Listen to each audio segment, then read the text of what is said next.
This is the place to find yourself. Istanbul offers great universities and the lifestyle is really amazing here.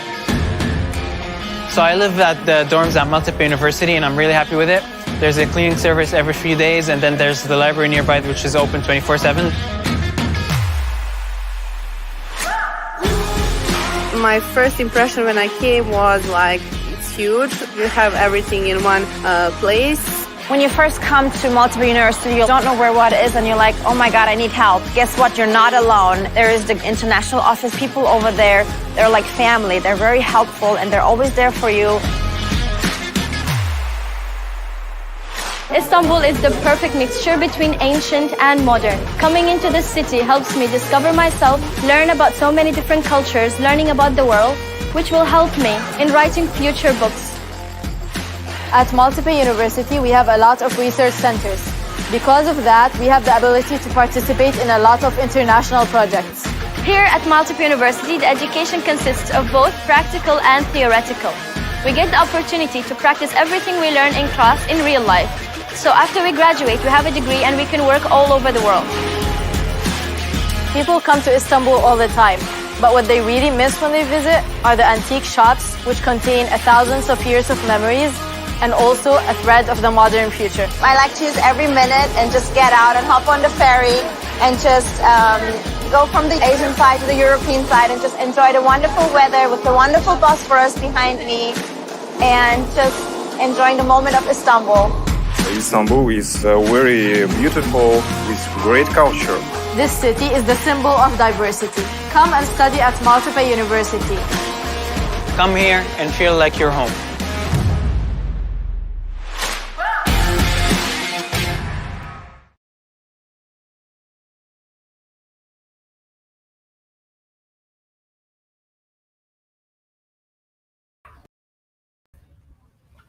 Hello everyone again, sorry for the technical problems. Now we will start the presentations under the title of Treatment, Diagnosis and Clinical Aspects in COVID-19. First of all, I invite Ibrahim Şahin to make his presentation titled Trends of Diagnosis and Treatments of COVID-19.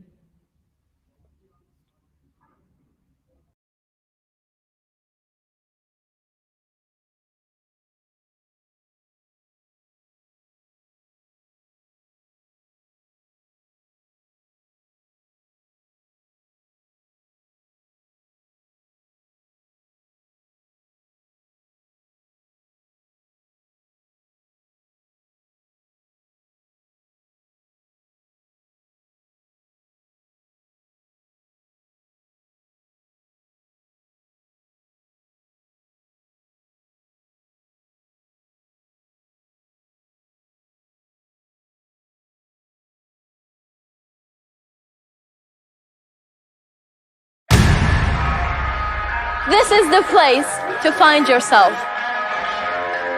Istanbul offers great universities and the lifestyle is really amazing here. So I live at the dorms at Maltepe University and I'm really happy with it. There's a cleaning service every few days and then there's the library nearby which is open 24/7. My first impression when I came was like, it's huge. You have everything in one place. When you first come to Maltepe University, you don't know where what is and you're like, oh my God, I need help. Guess what? You're not alone. There is the international office people over there. They're like family. They're very helpful and they're always there for you. Istanbul is the perfect mixture between ancient and modern. Coming into this city helps me discover myself, learn about so many different cultures, learning about the world, which will help me in writing future books. At Maltepe University, we have a lot of research centers. Because of that, we have the ability to participate in a lot of international projects. Here at Maltepe University, the education consists of both practical and theoretical. We get the opportunity to practice everything we learn in class in real life. So after we graduate, we have a degree and we can work all over the world. People come to Istanbul all the time, but what they really miss when they visit are the antique shops, which contain thousands of years of memories and also a thread of the modern future. I like to use every minute and just get out and hop on the ferry and just go from the Asian side to the European side and just enjoy the wonderful weather with the wonderful Bosphorus behind me and just enjoying the moment of Istanbul. Istanbul is very beautiful with great culture.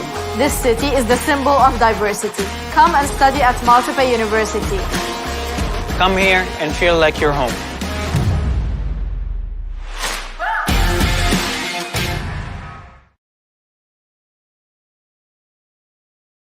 Technical problem.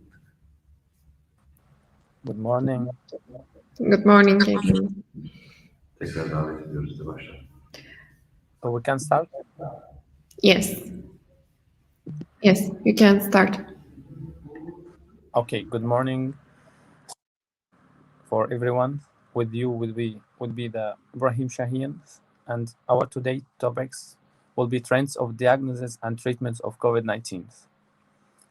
Next. Firstly, we will start.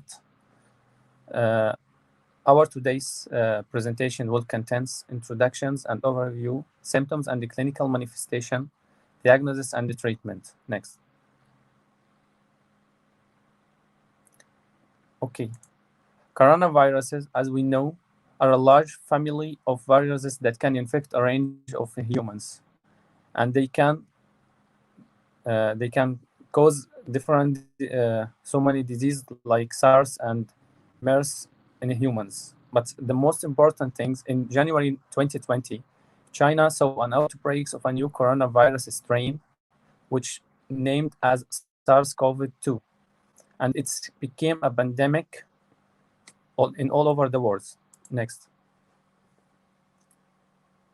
Coronaviruses, as we know, is a single-stranded RNA which infect the human cells, and these viruses are involved and non-segmented. They have so many different virulent factors which help the viruses to attach and to cause pathology to the human, like spiky glycoproteins, membrane protein, and so on. Next. Okay.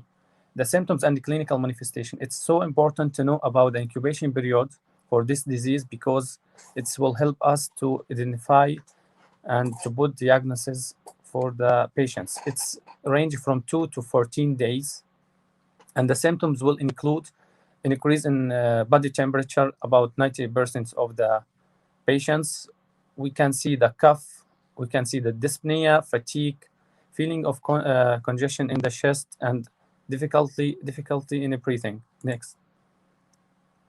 We can see also symptoms of upper respiratory tract infections like sore throat, runny nose, decrease the sense and taste. We can see the signs. We can see the symptoms of malaria. These symptoms will be less frequent, but the recent studies will show us the neurological diseases and complications after being infected with the COVID-19. Next. Okay. We have the clinical variants and manifestation of COVID-19. First of all, acute respiratory viral infections with only damage of the upper respiratory tract. Pneumonia without respiratory failure. We can see the acute respiratory distress syndrome. We can septic shock. We can see DIS syndrome. Next. On this slide, we will talk about the main diagnostic methods for the COVID-19. Next.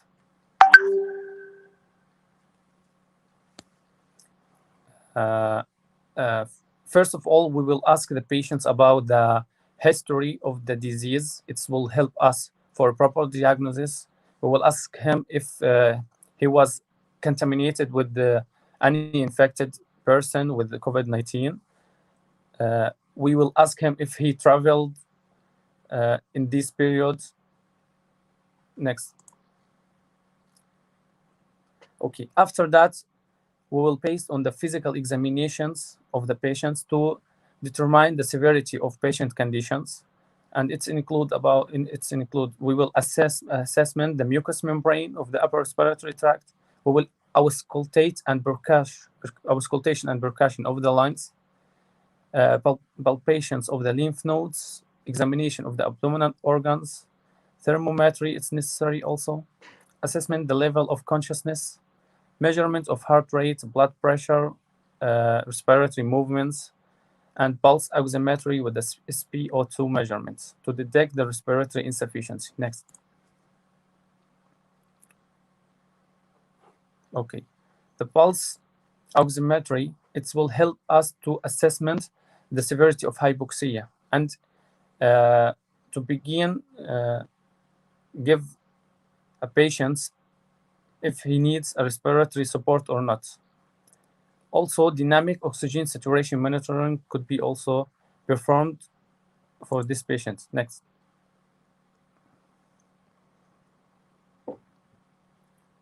The second one is standard lead electrocardiograph. It's necessary to do ECG for all the patients because it will help us to detect if there is any problems with the rhythm, heart rhythm, and if there is problem with the heart. Some of the antibacterial drugs which used for treatment of these patients could be contraindicated. Next. On this slide, we can see the X-ray, which planned radiography will help us to identify if there is any changes in the lungs mainly. And here we can see the shadows of pathology which caused by the COVID-19. And these shadows could be easily seen in these pictures, mainly in the lungs. Next. The next method is the CT scan, which is highly sensitive to detect if there is any pathology also in the lung, and it's specific for the COVID-19. Also here in this picture, we can see pathologic foci for the COVID-19 infected lung. Next. Ultrasound also could be used as additional method for diagnostic and also sensitive to detect if there is any problem with the lungs and the pleural. In this picture, also we can see the subpleural consolidation, which is also mainly as a complications of COVID-19 pathology. Next. PCR, it's also PCR, this necessary to do PCR test to detect the genetic material for the virus. And this technology, we are using the polymerase chain reactions after taking the specimen from the nasal swab. We will detect the genetic materials. Next. In this slide, we can see how these procedures occurring. We will take the swab from the nasal mucosa. We will next detect the genetic materials by the lysis and by the using the PCR machine will help us to detect if there is any genetic materials. Next.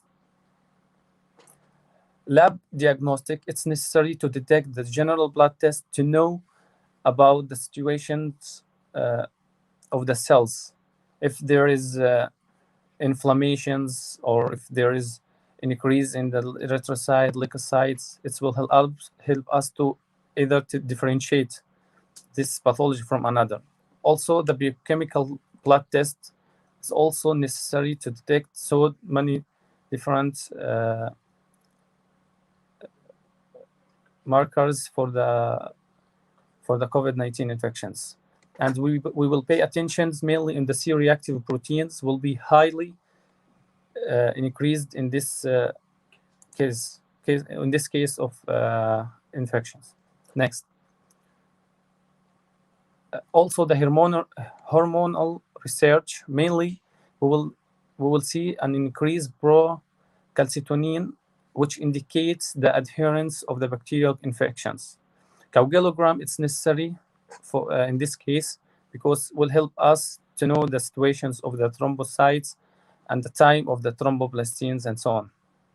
We will detect also the immunoglobulins, which is mainly immunoglobulin A, M, G to the SARS-CoV-19. Also, we can do the rapid test and antigen test. Next. It's necessary to talk about the nasopharyngeal and oropharyngeal swabs to help us for proper diagnosis. We can do also the bronchial washings obtained with the fibrobronchoscopy, which known the bronchoalveolar lavage. Next.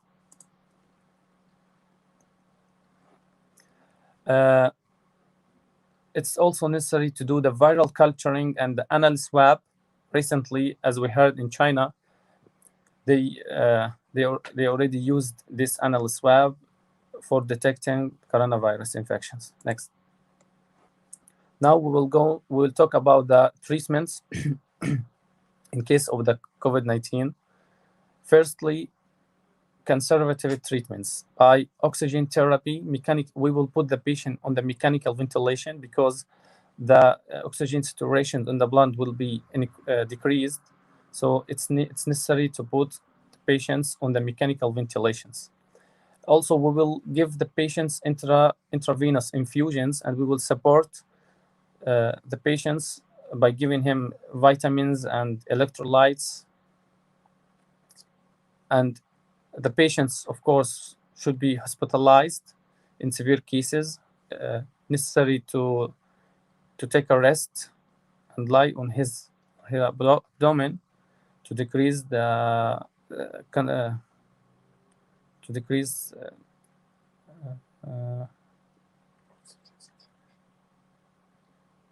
oxygen to detect the oxygen saturation. Next.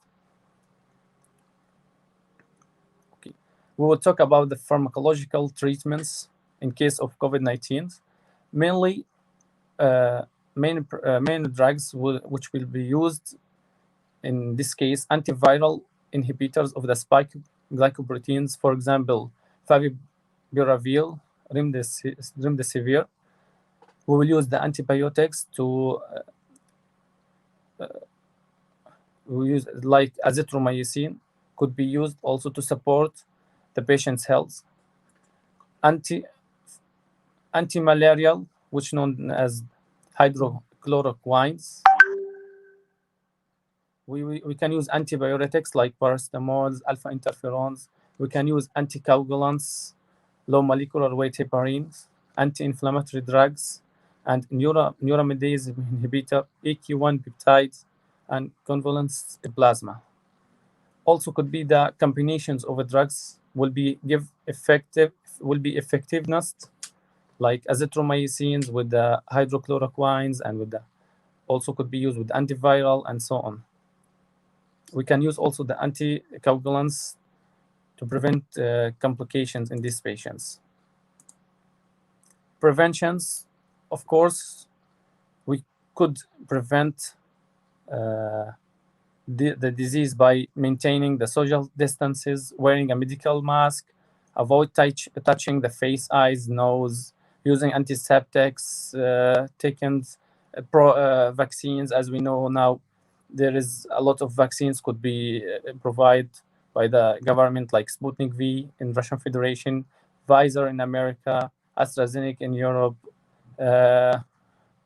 Spiropharm in China, BioNTech, Moderna vaccine, and so on.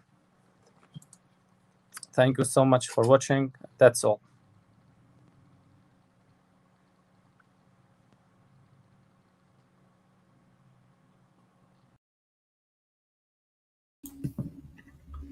Thanks to Mr. Shine and his teammate for this nice presentation. Now I would like to invite Suresh Kumar Vignesh to make a presentation. The title is Comparative Characteristics of Morphological Changes in the Lungs in Coronavirus. Very warm good morning to everyone all present here, respected dignitaries and the curators, the moderators who work over here officially, and as well as my fellow presenters, my colleagues. Me, myself, Suresh Kumar Vignesh, and I'm a student of Ivana Frankiv's National Medical University, currently in third course. And before starting my stuff, let me ask you a question, whether if it is visible, like is my slide visible? Yes, Hello? we can see. Is it okay? Yes. And are you able to see the movement of the slides properly, right? Yes. Okay. So our paperwork is actually a comparative characteristics of the morphological changes which we observe in the lungs of patients who were affected by coronavirus and influenza type A. Now, what we did actually was that we made this topic idea was brought in because of our, because of the findings which we found in 24 pathological autopsies of people who died because of COVID-19 and influenza A in the pathological department of Ivano-Frankivsk Regional Clinical Hospital. So throughout this presentation, we will be discussing about the similarities and the morphological similarities, or maybe the complications of both these diseases. We'll be comparing both of them, and towards the conclusion, we'll get to know. So let's hop in. So first of all, let's understand what's the morphology of SARS-CoV-2 virus. Everyone knows about it in general, but let me pay I would like everyone to pay attention to the spikes which is present over here. There are in total 4 structural proteins for this virus alone, and the presence of spikes plays a very important role in adhering to the respiratory pathways. When it is compared with the influenza A H1N1 virus, we can observe that it has got only 2 structural proteins, and therefore it has got far less susceptible. So therefore, we can say that it's far less susceptible than COVID-19, because if you take the spread into consideration, obviously COVID is much more spreadable than influenza A virus. Another important factor which we need to notice in SARS-CoV-2 is the presence of the angiotensin converting enzyme 2 receptors, which is present in the lungs or maybe other multiple tissues, which is wherever it is present, the virus, it is it provides, that angiotensin converting enzyme is required for the virus adhesion into the epithelium. Talking about influenza, as we mentioned, that's it. And now let's jump into the mechanism of action. Here we can see that the virus, in the picture itself, it's depictable that the virus, it adheres into the lungs, okay, or we've got the gut as well, but let's focus on the lungs. ACE2 receptors are present over here, and as a result, what happens? Viral replication takes place, and then what happens? Antigen presentation takes place, provided cellular immunity and humoral immunity will be taking place in accordance. And what is happening? Cytokine storm. That is an important factor which we observe in both the cases, in H1N1 as well as in SARS-CoV-2. And as a result, we observe hyperinflammation, which causes tissue damage to the lungs and everything. And we need to just keep this in mind that both SARS-CoV-2 and H1N1, they both will we'll observe diffuse alveolar damage taking place, and we'll jump into it soon.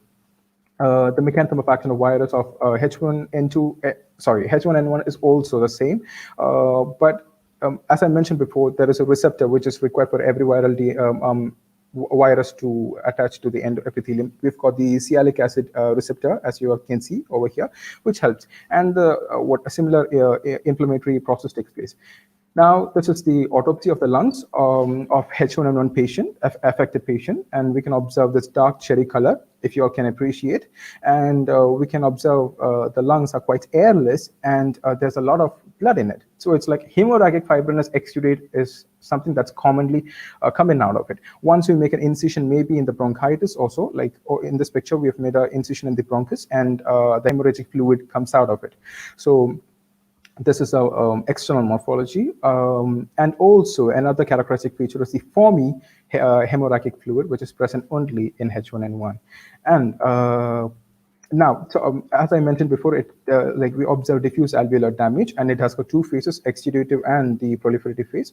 So as you can appreciate in this slide, which is present over here, we can observe this hyaline membrane because of this cytokine storm action, there is a lot of fibrin which is actually depositing, and as a result, hyaline membrane, it lines each and every alveoli, and that's what we observe over here. Even though it's not much very appreciable, we can appreciate the neutrophilic granulocytes, accumulation within the alveoli. Towards this B slide over here, we can observe, if you all can observe this orange coloration, it's actually hemorrhagic fibrinous exudate that is taking place. It is a characteristic feature which is taking place during this exudative process. And also we can observe this exfoliations of this alveolocytes, lymphocytes, erythrocytes taking place, plus neutrophilic granulations as we have observed over here. Jump into the next. And over here, we can observe, if you all can appreciate, this is the septa, the alveolar septa, or maybe the alveoli, and this is the alveoli septa, interalveolar septa. So here we can observe granulations taking place, that is basically neutrophilic granulations, and they both are actually swollen. This is the alveoli is dilated, the hyaline membrane is still there, much more appreciable over here, as you all can see, hyaline membrane, and the granulation is still present over there. And it's actually expressed plethora, which means that huge amount of blood is accumulated within these cells. Once we make an incision, we'll be able to see. In this stage, we can observe fibrosis taking place, and as a result of this proliferative fibrosis, we observe this characteristic morphological stuff that we're seeing right now. Now let's jump into SARS-CoV-2. Here we observe, if you've read about the H1N1, which I've discussed prior, you can observe this is also dark cherry colored. Hemorrhage or subpleural hemorrhage is present over here. And normal, if you take a normal autopsy of a lung, it will be much more shrunken, but this is actually swelled up because of this hemorrhage present inside. So just keep that in mind. This is a characteristic feature in both of these diseases. And what do we observe here? Fibrin deposition in the alveoli is observed. If you all can observe over here, this orange coloring, and these are the microcapsules. They are also infiltrated by this blood, and therefore they are kind of bulged out, and we can observe this alveoli. This entire stuff is the alveoli. It's filled with edema, fluid, and therefore it's kind of bulged. That is what we observed prior as well. Even though slight difference is there, they're almost the same because of this fibrin presence, and hyaline membrane is also present over here, single hyaline membrane. But in SARS-CoV-2, we can observe a hyaline which is observed in the form of spherical formation, as you all can appreciate over here. And moving over here, these are the alveoli linings or the contours, which are actually lined by this hyaline membrane deposits. And as I mentioned before, hyaline membrane deposits, they are formed as a result of this fibrin accumulation. And over here, let's focus over here.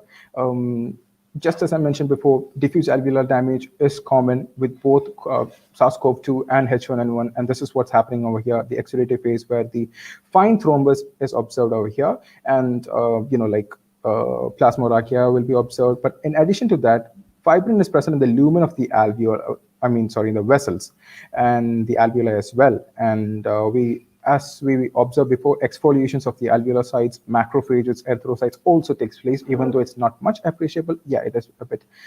We can observe fibrin over here, as we have seen before as well. So these both are the, from these two, we can compare that, they both are quite similar. Very similar, only minor differences are there. And one characteristic feature is the interstitial inflammation taking place. If you can observe over here, the septal wall, this is the interstitial inflammation, accumulation of what lymphocytes and what macrophages are over here, if you can see. And we observe fibrosis of the alveolar septa, and also desquamation of the alveolocytes takes place in CoV-2 lungs. In autopsies, we observe this. So by that, I have come to my conclusion. So throughout this slides, we have observed the similarities between SARS-CoV-2 and influenza. Important factor is that they both cause diffuse alveolar lung damage, and what we observe is that we observe an exudative and proliferative phase. They both are typically the same in both. We observe acute respiratory distress syndrome, which is to be taken importantly, because a person who is affected by this or if he ends into this stage, he needs ventilation. I mean, like mechanical ventilation. He won't be able to breathe. So a morphological picture of his lungs in both COVID-19 and influenza, they are characteristically the same. COVID-19, it's actually characterized by interstitial pneumonia, even though interstitial inflammation takes place in H1N1, and there are chances. I'm not saying that there are like interstitial pneumonia won't happen, but there are chances of happening. But compared with COVID-19, interstitial pneumonia takes place, or this might much more characterized in COVID-19 than influenza A. And what do we observe in influenza A? Just just before I mentioned, in the beginning I mentioned that about the spikes of the virus. The virus, there's a lot of spikes present in the coronavirus than H1N1, and because of that, adhesion increases, and like transmission, it increases, and therefore we can say that the based on pandemic ideology, coronavirus is much more spreadable than H1N1. But if a person is diagnosed with H1N1, he can have multi-organ system failure. Even though some of them are observed in COVID-19, it is much more characteristic in influenza. So from this, I'm saying that we know, like this is greatly right now. We are having a pandemic. All is well. I understand that, but let me stop my sharing. What I want to say is that take your vaccines, stay healthy. Consume a lot of vitamins. Like vitamin C, just boost your nitric oxide levels in your body because they help in vasodilation, and you need your lungs to breathe eventually. So don't step outside. Stay safe, stay healthy. You can try as many preventive methods naturally. For example, you can practice yoga if you want, which boosts the nitric oxide levels in your body. So stay safe, stay healthy. Thank you. That's all. Thank you very much, Mr. Wignish, for this valuable presentation. We continue our program with the presentation titled Clinical and Morphological Aspects of Mortality in COVID-19, prepared by Salomia and her teammates. Good morning, everyone.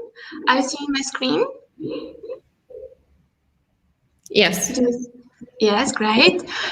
So today I want to tell you about clinical and morphological aspects of mortality in COVID-19. Introduction. All we know about new dreaded coronavirus disease, which totally changed our lives. So the most actual problem today in the world, including Ukraine, is COVID-19. The pandemic of a new coronavirus disease has become the 11th in 21st century. There is a wide range of clinical manifestations of COVID-19. However, the epicenter of the legend still remains in the lungs. It is known that in 2020, the mortality rate in Ukraine became the highest in the last 5 years. As of 8th of May, 46,200 people were estimated to have died from new virus. Unfortunately, there is no specific treatment today. Materials and methods. We analyze the results of pathological autopsies of persons who died as a result of COVID-19 on the basis of the pathological department of the Regional Clinical Hospital of Ivano-Frankivsk for April-November 2020. We analyzed 164 cases of patients that died after COVID-19, from which 62.20% were males and 37.80% were females. The amount age of death was 64.2, quality range from 64.1 to 64.4. This chart shows immediate cause of death among patients with COVID-19. Most frequent immediate cause of death was respiratory failure, 78.5%. Second most common were multiple organ failure cases, 17.7%. Further individual causes of death were malignant neoplasms, 2.44%, pulmonary heart failure, 1.22%, cerebral insufficiency, and also acute transmural myocardial infarction, 0.61% each. Causes of death among men with COVID-19. Here we can see that respiratory failure, 79.41%, were the most frequent immediate cause of death among men. Another one, multiple organ failure, was performed in 15.69% of cases, malignant neoplasms in 1.96%, pulmonary heart failure, cerebral insufficiency, and acute transient myocardial infarction in 0.98% each. Causes of death among women with COVID-19. Here we can see a very similar picture. Respiratory failure was performed in 75.81% of cases, multiple organ failure in 19.35%, malignant neoplasms in 3.23%, and pulmonary heart failure in 1.61%. However, there were no one case of cerebral insufficiency and also acute transient myocardial infarction. Now we will discuss COVID-19 mortality rates by age. For patient 80 years of age, respiratory failure was 89.96%. For patient 40-60 years of age, this figure decreased to 80.56%. For patient 60-80 years of age, it also decreased to 76.60%. And actually, for patient 20-40 years of age, it was 63.64%. Another one immediate cause of death, multiple organ failure. For patient 20-40 years of age, this figure was 36.36, and it's interesting to think about why. For patient 60-80 years of age, it was 19.15%. For patient 80 years of age, it decreased to 13.4%, and for patient 46 years of age, this figure was 8.33%. For patients 60-80 years of age, the figures of malignant neoplasms, pulmonary heart failure, cerebral insufficiency, and also acute transient myocardial infarction were 1.6% each. For patients 60-40 years of age, the figure of malignant neoplasms was 80.33%, pulmonary heart failure 2.78%, and cerebral insufficiency 41%. This chart illustrates thromboembolic complication of patients with COVID-19. A big fraction of patients with COVID-19 had acute coronary syndrome and acute cerebrovascular accidents, 3.5% each. Acute arterial thrombosis of the lower extremity was performed in 1.83% of cases. Acute mesenteric arterial thrombosis was noticed in 1.22% of cases. And a tiny fraction of patients with COVID-19 had disseminated intravascular coagulation and acute pulmonary thromboembolism, 0.61% each. Morbidity of patients with COVID-19. As we're looking at this pie chart, here we can see that the majority of patients with COVID-19 had coronary heart disease, 62.20%, from which 54.7% was males and 45.83% were females. Another comorbidities, hypertension, 29.27%, from which 63.16% were men and 36.84% were females. Non-insulin-dependent diabetes mellitus, 11.59%, from which 63.16% were males and 36.84% were females. Obesity, 10.37%. Anemia, 6.71%. Chronic pancreatitis, 1.83%. Chronic glomerulonephritis and chronic cholecystitis, 1.22% each. And chronic pyelonephritis and insulin-dependent diabetes mellitus only 0.61% each. Morphological changes in the lungs of patients with COVID-19. Lungs of patients with COVID-19 were compacted. The surface was dark cherry-colored. The vistula pleura was swollen with plenty of petechial and consolidated subpleural hemorrhage. Hemorrhagic exudate was drained from the incision surface. Microscopically, we can notice diffuse alveolar damage. In the exudative phase, we can see intravalvular edema, intravalvular fibrin deposition, and exfoliation of alveolar size. There are also erythrocytes and rare hyaline membranes. Pronounced plethora within the microvascular bed with erythrocyte sludge. On this slide, we can see pronounced plethoric within the microvascular bed, erythrocyte sludge, and intravalvular hemorrhage. Fibrin intravascular thrombosis with damage in the endothelium and the edema of vascular walls. There are also signs of plasmorrhagia. In the proliferative phase, we can notice interstitial inflammation. Intravalvular septa are thickened by edema and infiltrated by lymphocyte and macrophages. moderate fibrosis of the intervallar septa with partly exfoliated alveolocytes, and there is also focus of pneumosclerosis. Sum up, the main cause of death in COVID-19 is respiratory failure. The high risk of developing multiple organ failure in males aged 20-40 years of age attracts a big attention. The most common comorbidity is coronary heart disease. Morphological picture of diffuse alveolar damage depends on the age of the disease, and it is manifested by interstitial pneumonia, microangiopathy, abscessive pneumonia, and also pneumosclerosis. Thank you for your attention. Stay home, be healthy, and I really hope that we will meet next year in live without masks and discuss many other exciting medical studies. Thank you so much. Thank you very much, Ms. Lamia, for your great presentation. I invite Sevdagana Erdem to make her presentation. The title is COVID-19 and Clinical Trials. Hello, everyone. My name is Sevdagana Erdem. I'm from Turkey. I'm one of the third grade students of Maltepe University Faculty of Medicine. Today, I'm here to present COVID-19 and clinical trials. As you know, coronavirus destroyed every region of the world. It affects the we're seeing globally. Many people died due to COVID-19, unfortunately, and it keeps going. COVID-19 pandemics has become a topic of concern to the whole world. There are thousands of ongoing studies around the world to overcome the burden.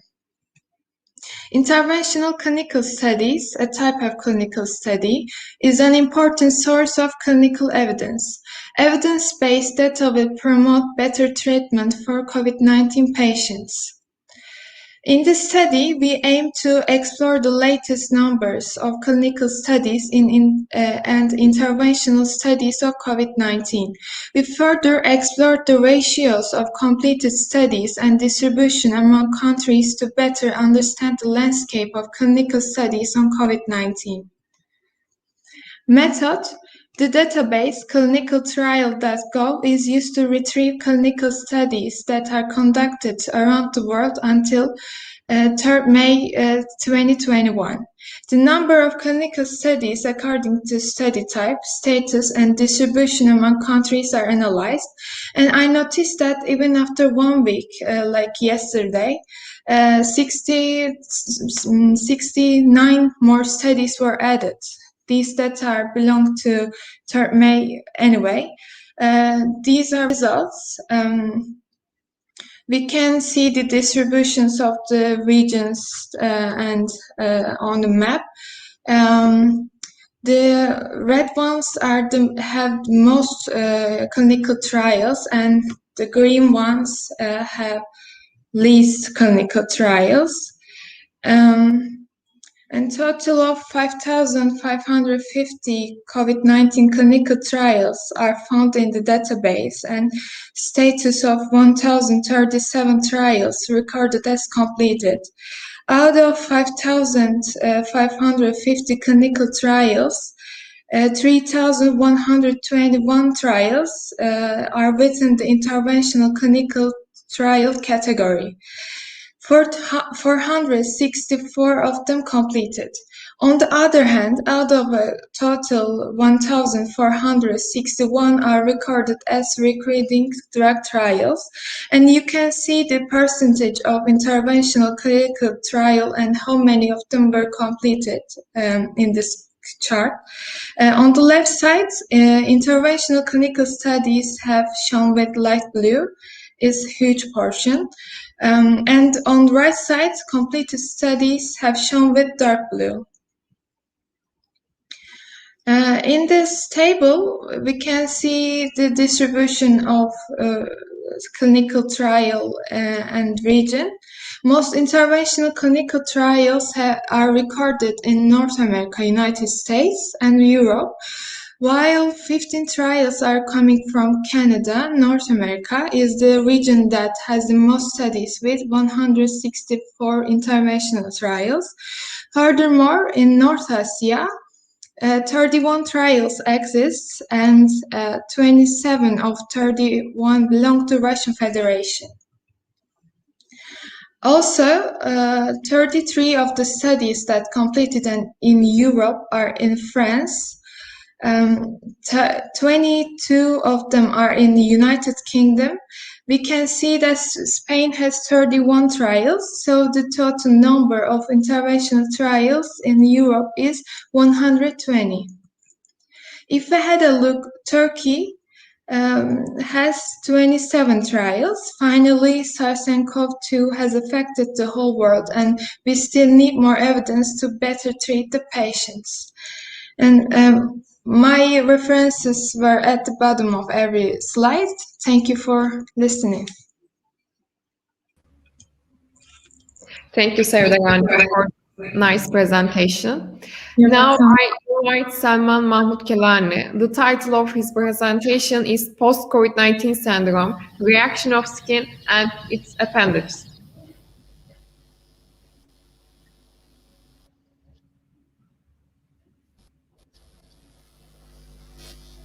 Good morning, everyone. Do you hear me? Yes.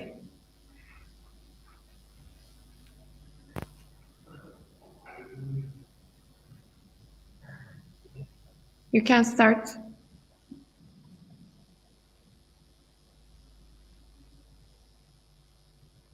The voice, it's okay, yes? Yes, everything is okay. Okay. It's my a great pleasure to be part of this conference and to be part and present my university. I am Mahmoud Salman Kilani, fourth course medical university of Ivano-Frankivsk in Ukraine. I'm Egyptian. I would like to present my work and share it with you. First, the title is Post-COVID-19 Syndrome and its reaction of the skin and its appendage. Now we all know for a year now the whole world have been living in COVID-19 pandemic, and morbidity is growing steadily every day.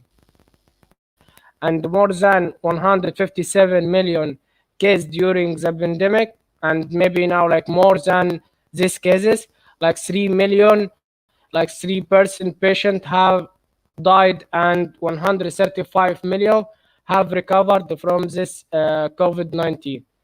For the date of May 8, we have 19 million currently infected patients. So first we have to define what is COVID-19. COVID-19 is from coronavirus, is a large family of virus that causes illness ranging from the common cold to more severe diseases such as Middle East respiratory syndrome and severe acute respiratory syndrome. A novel coronavirus is a new strain that have not been previously identified in a human, and coronavirus disease 2019, as known now COVID-19, is an illness caused by these agents. Its common signs of infection, we all know this: respiratory symptoms, fever, cough, and problem with shortness of breathing and breathing difficulties. In more severe case, infection can be pneumonia, severe acute respiratory syndrome, and renal failure, and even death, as we know a lot of cases have died. According to the update of coronavirus disease 2009 treatment guidelines, patient with a moderate and severe course of illness complicated by bacterial co-infection and require an antibacterial therapy to help combined with systemic corticosteroids to try to manage this virus. And due to significant impact of the disease itself on the patient, immediately hemostasis, it looks that well-known side effect mentioned above the drug, we know all this, produce long-term result of people who have recovered from COVID-19. We have done a retrospective analysis of 87 patient medical documentation, we deal with document as analytic.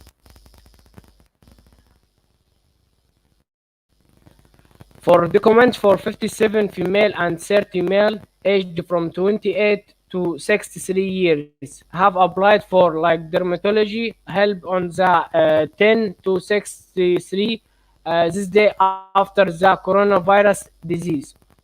Like symptoms which has confirmed by PCR test. All of them have suffered from a moderate of severe form of COVID-19, different types. Like 59 patients received the treatment on an outpatient basis, and 28 in the hospital, including like 10 patients who were admitted to like ICU because like required supplement oxygenation, and they were used injectable antibiotic. The combination of the cephalosporin and macrolides, and also photoconol and dexamethasone was like from 5 to 10 days. We got the result like after detailed examination of each patient. A diagnosis of like reactive hair loss were confirmed in 45 patients, and tinea versola in 39 patients. And also we saw candidiasis of big folds of like oral mucosa in 16 patients, dystrophy in 35 cases.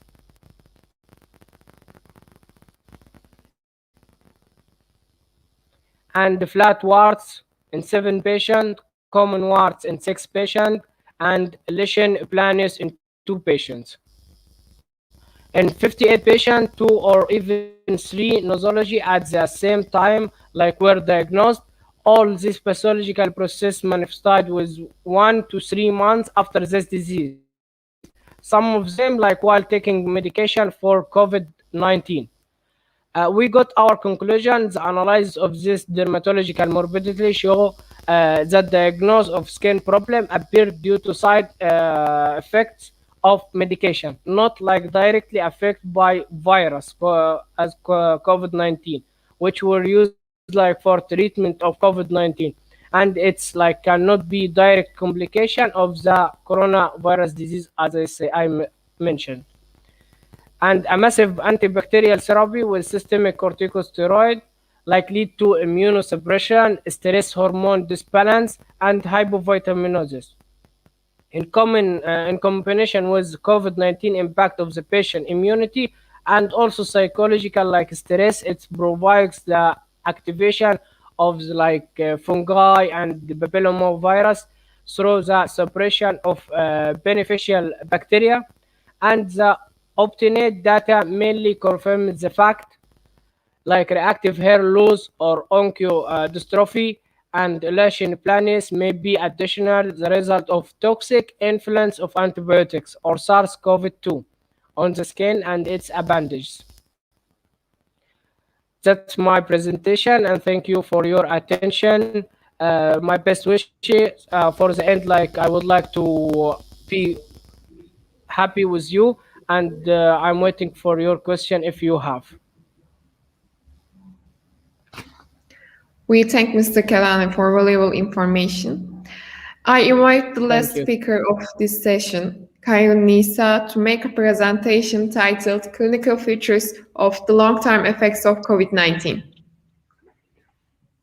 Hello, my greetings to everybody from every corner of the world.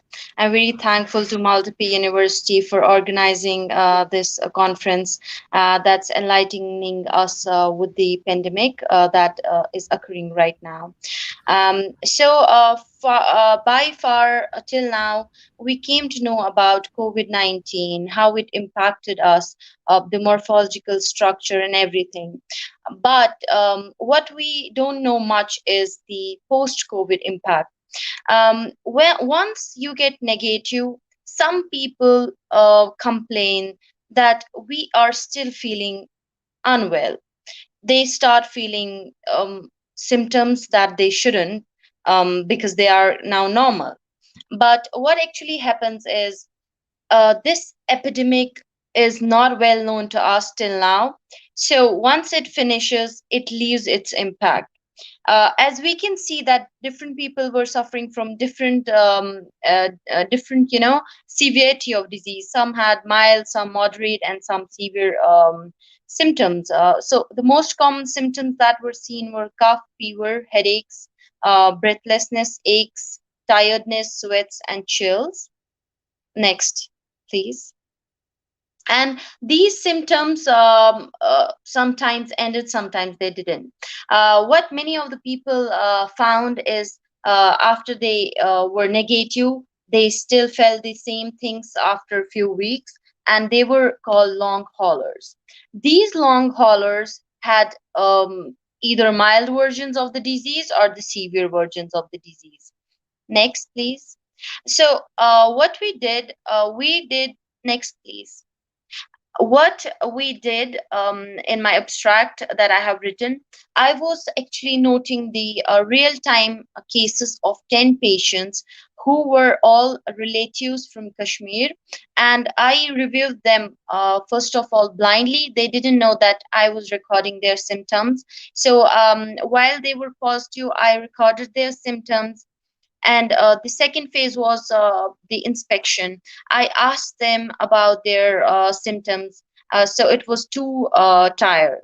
And what I came to know is that 9 out of 10 patients, which means 90% of the patients with variable degree of COVID-19, were suffering from various post-COVID symptoms, among which heart-related problems was the most common, and the majority of the people or the patients that came negative still felt weakness and fatigue after their complete recovery. Next, please. So here it's my study group data. The first column is the patient with their age. So you can see that the patients were young, some were middle-aged, some old, and the degree of the COVID-19, irrespective of their age. We know that age is a factor for more severity of the disease, but sometimes we also see that young patients are also having severe symptoms. As my patient one, she was only 23 years old but had severe degree of COVID-19, and her post-COVID symptoms were breathlessness, heart irregularities, morning mucus and phlegm, joint aches, sore muscles, and dry mouth. And similarly, you can see about the other patients. As we can see, there was one of the patients who was 80 years. That's, we can consider it old age, but she was asymptomatic, and post-COVID, she only suffered from sore muscles. Next, please. So what we came to the conclusion after this abstract, that there were patients, 2 out of 3, that's 20%, who were asymptomatic, and after 5 months of their complete recovery, they still had muscle pains, and 1%, that's 10%, had rare breathlessness and dyspepsia. The 2 patients with moderate COVID-19, that's 20% of the moderate patients, after 5 months had episodes of cough, and 2%, that's 20%, that's 2 patients, had heart irregularities and breathlessness. Whereas if we see the severe COVID-19 patients, 2 patients, that's 20%, were suffering from heart irregularities, breathlessness, and one of them also had morning mucus and phlegm, joint aches, sore muscles, and dry mouth. So young, physically fit people who suffered from COVID-19 also had post-COVID symptoms, and 9, that's 90% people who were reviewed suffered from various illnesses after complete recovery from COVID-19, which is an indication that post-COVID syndrome does occur. Next, please. We haven't yet done many of the, or we can say that the time is too less to do many of the experimentations on the COVID patients, and the volunteers are less. The world is frightened by the pandemic, but as the time passes, more experiments will be done, and we will come to know more about the post-COVID syndrome. But till now, so far, we know that it does occur. It is present because all of the patients, like most of the patients, are suffering from these symptoms. I'm very thankful for all my volunteers who supported me for this experiment, and I'm also thankful for Maltepe University for making me able to present this. Thank you so much.